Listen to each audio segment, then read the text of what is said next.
guys, welcome to another episode of Cigars and Syndication. I'm Robbie. I'm here with Jay. We're still smoking a Tatawahe Kajonu 2012 Gold Label, and we're going to talk about how to start building wealth and maybe just the evolution of real estate investing. Hey everyone, welcome to Cigars and Syndications. I'm Junaid Noor. We are continuing to smoke this Tatuaje Kojonu 2012 gold label. Wonderful smoke. And yeah, so we're going to talk about tips for beginners to build wealth uh, and what they need to do in order to get to that level where they can start investing and start getting that financial freedom. Yeah, I mean, I think step one, always start with yourself. Get your house in order. You know, get your credit card debt in control. Actually have some savings. Get in a position where you can invest and that money's not anything you need for your day-to-day living. Yeah, so what I always recommended, and I just posted this on LinkedIn the other day, my kids, when they became teenagers, they didn't know anything about managing their financial well-being. And apparently, nobody teaches this in schools anywhere here. And so a lot of people don't know, and unless your parents teach it to you, you don't know. So one of the first things that I had my kids do was put a budget together, right?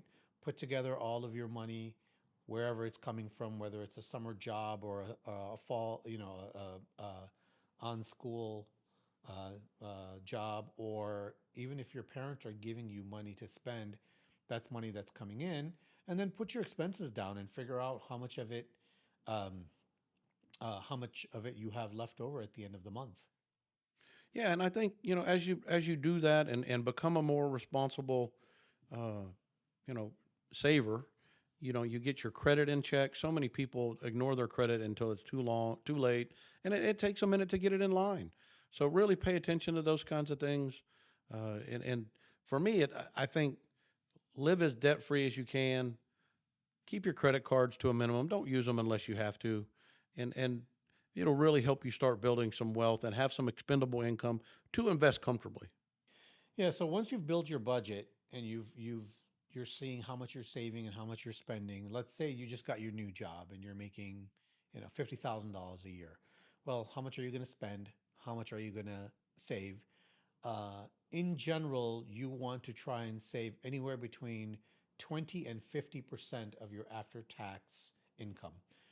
Or put it the other way, if you can put money in before taxes, which is your 401k, your IRA, your Roth IRA, all these other tax savings vehicles, then you can start saving in those vehicles 20 to 50% of your pre tax income. So I think for a lot of people, we're really targeting a younger group here, and a lot of people wait until they're 35 or 40 or later to decide, okay, I want to invest. For you guys that are in your early 20s and just starting out, if you start thinking about these types of things now, you can be a powerhouse. You can really build some good real estate wealth. Yeah, Robbie. This is because a lot of, and this stems from the fact that a lot of people have asked me, well, I don't have any money right now. And these are younger people. I don't have any money right now. How do I get started? How do I save up money for that first down payment? And we've done a lot of episodes as to, how you buy that first house for investment purposes. We've talked about house hacking and wholetailing, and we've talked about wholesaling. But how do you get started with that first chunk of change that you need? And this is the episode that we're giving the tips as to how you get started. So, first thing, budget. Second thing is make sure you save first, right? Pay yourself first. You pay everybody else, pay yourself first. And the third thing I would say is um, go run your credit. Look at your FICO. Make sure that your FICO is in order and make sure that it stays in good order. Usually we want 700 plus FICO scores in order to be able to get preferable interest rates when you go to get a loan. Yeah, no, I mean, I think credit card is a big issue in how you manage your debt. Whether it's financing your vehicles and your credit cards, get those things in check, and they should be realistic with what you're earning. This instant gratification is a problem for a lot of young people. And I'm not saying don't go enjoy anything, don't work and not enjoy anything. If there's something you really want and you have to have it, well, maybe just save up a little longer, put a bigger down payment.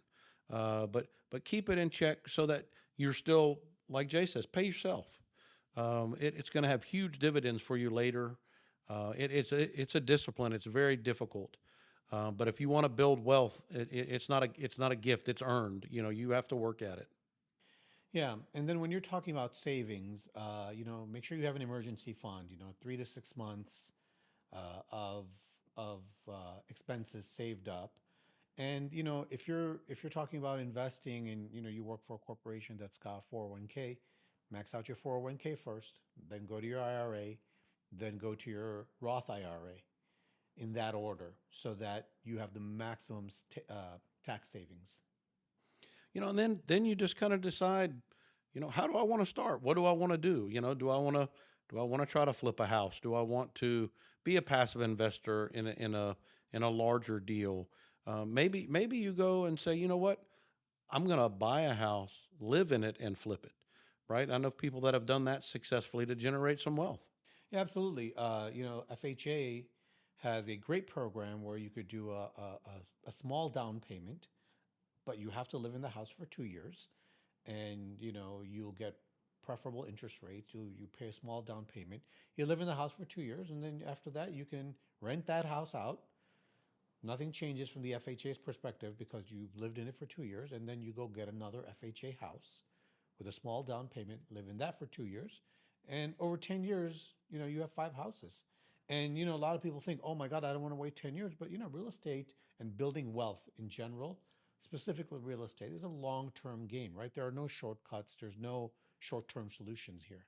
And if you don't start, 10 years from now, you're going to look back and you're going to think, man, I need to get into real estate. And you're going to greatly impact what your wealth looks like at the end.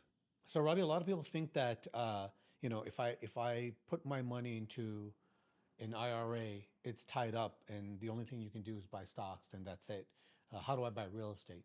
Well, there is something called a self-directed IRA, and if you put your money into an IRA, you can roll it over into a self-directed IRA. You can use that self-directed IRA. You can use the funds in it to purchase your first passive investment, or even your first active investment, your first house. Um, the only caveat is that all the income from that first investment has to go back into the IRA because it grows tax deferred. So, a lot of people, there are a lot of ways to do it. Um, the other one is called house hacking. House hacking is, you buy a house, you live in it, and you rent out the other 2 bedrooms. Or you buy a duplex or a fourplex, and you live in one unit, and you rent out the other 3 units. You build wealth, you pay down your mortgage, and you basically live expense free, right? Somebody else is paying for the mortgage, somebody else is paying for all the expenses, the property taxes and the utilities. Your tenants are paying for all that, and you're living rent free while you're building wealth. I mean, I think that's a great way to get started. I think there's a lot of good ways to get into the to real estate without having a great deal of knowledge or experience, and slowly, through these processes, you're going to get experience. You're going to learn about construction costs. You're going to learn about insurance. You're going to learn about these things that are problems even on somebody that's done a lot of projects, a lot of developments. I mean, think about all of these people and all of these owners of existing apartment units and our deals that are not yet completed, but they had already raised money and they're in their construction phase, and they were hit with 30 and 40% increases in their insurance per door. Yeah, that's a great segue into the other issues of you know due diligence and being careful where you invest and investing wisely, making sure that you work hard for your money. Make sure that you look into everything very closely, and have a network of people who have done it. People are always willing to talk to you about what they've done, and I've always found people are very helpful. Um, Especially people who have already done it. Find a mentor, and go slowly, but it's a long-term process. It's not easy by any, you know, by any stretch of the imagination. It takes time, it takes patience, but it is doable.